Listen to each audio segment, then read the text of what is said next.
بعد ای یگان سبب یگان جنگ اویلوی یگان خصومت یگان چی نبود بر اومدن رفتن شکا جمعخان المرادویچ بابایف جمعخان المرادویچ بهترین کار میشوه. از کدام چیزلا بر اومدگی طول چند سال چی گم شدن شو؟ یک دو سال چید ای سال 2019 بر اومدگی این همین سال هم بچه مایداکی یک بر اومد گفت که هم موی سنتیابر دا یک چیکت گفت که ایموش یک دار گرفت با مور تیموس از هم از خواهش میکنم همین اورا با دوستو برای خودتون خاص از برای الله که همین برادر پروژیمون ابی رحیم پروداکشن. السلام علیکم دوستان و هواداران سامانه رحیم پروداکشن. دوستان عزیز یک منوت وقتتون میگیرم با هر یک شما باوری دارم که عجایبات مخفول میشوه.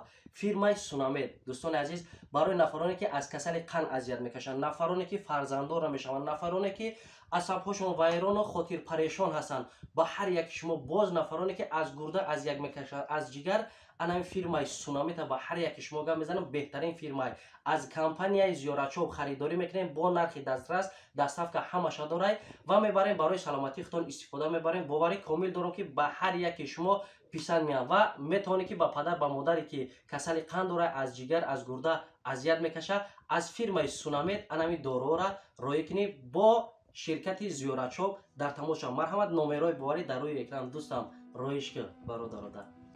السلام علیکم دوستان و هواداران سامانه رحیم پروداکشن. دوستان عزیز امیدوار هستم هر یک شما تنسیت و خانواده هستین. خداوند نگهبان هر یک ما و شما باشه. دوستان عزیز امروز همین برادر میبینین در بری ما ایخیده که پد مسکوا اومدگی. دوستان عزیز ها آدرس های پرش اگر میزنه برای جیانش گم شدن برادران عزیز در فدراسیون روسیه. خاص از برای الله کسی که همین نواری ما را میبینه همین نوار با دوستا برای خودتون پنگ کنین، ان شاء الله بهترین کار میشه برای دو درچه عزیز یافتن با یک آب دیده اویله که برای فرزند آب دیده میرزونن.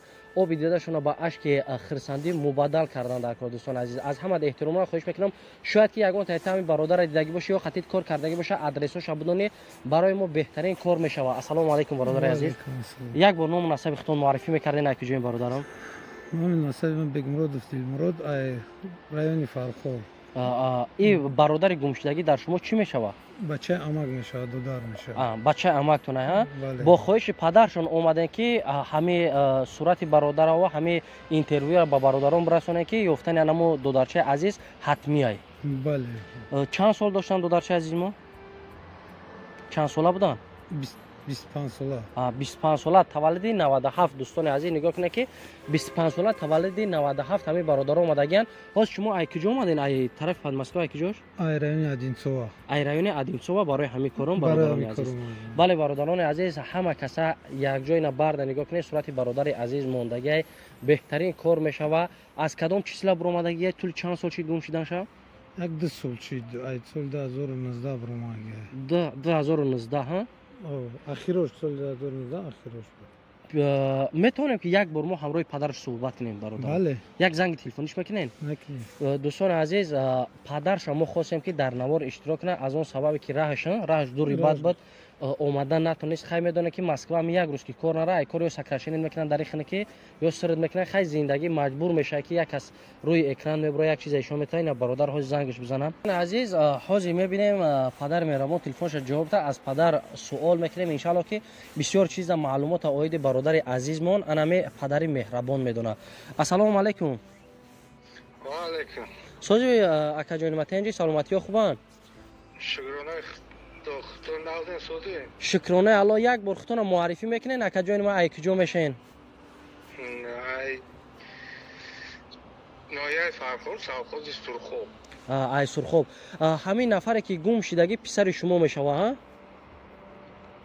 بله. نام و نسب او چیست و شپره گفته میتونین؟ بابایف جمعخان المرادویچ. بابایف جمعخان المرادویچ ها؟ از کدام چیزلا نوپدید چیدگی مقصد نه زنگ تلفنی میره کمتر پدراب نگاب زده میتونه نکا جان کی تماس برومد دیگر درکشن نیفتین بعد از اون؟ ای ماهی ایولی 2020. 2020 تا هم چقدر تماس ده بده که؟ بله بود. بعد ای یگان سبب یگان جنگ اویلوی یگان خصومت یگان چی نبود بر اومدن رفتن شکا؟ نه همش سوز بودم یکی کار میخواد دیگر نه زنگ میزنه نه هیچی. حتی برای شما هم یگان چی نگفتن که یگان جا کار کنی میریم با یگان سبب یگان چی هم سبب شده نتونستن برای رفتن پسر شما؟ نه دیگر همراه شما یگان بار زنگ تلفنی یگان سایتاش ایمو واتساپ یاش وسیتی نشیده بودن پدر جان؟ نه این همین سال هم بچه مایداکی یک بار اومد گفت که همه سنتیابر در یک چیکت گفت که ایموش یک در گرفت با مور. ایموش یک پیدا شده که با نوبه چیدی خلقتی خودش تماس برآمدن بدن نبودنش این نامعلومه حتی زنگ تلفنی هم کردگی نیست. نه ایوش زنگ زنگی نیست هم فقط هم ایموش یک کلچت شده است باید کلچت شده. فرزند کلانی تون میشه واکه جان نه؟ نه سینگی شای بچه. بچه بغیر اید بچه کلان داره نه انشاءالله؟ یا دختر یا بچه؟ ماشاءالله بهترین با هم خاطر ما خواستیم پدر جان از شما پرسیم که همه چیز از شما اجازه میتین که با برادرها عکس فرزند شما را ما پیشنهاد کنیم هر اون کسی که در فدراسیون روسیه در کجای باشه نباشه شاید سبب شوه همین فرزند شما را بینن بیاونش خیلی شاید یگان پرابلم باشه یگان چی باشه خداوند میگیم ساق سلامت باشه و با ساق و سلامت به نزد شما بیارنش کجانو.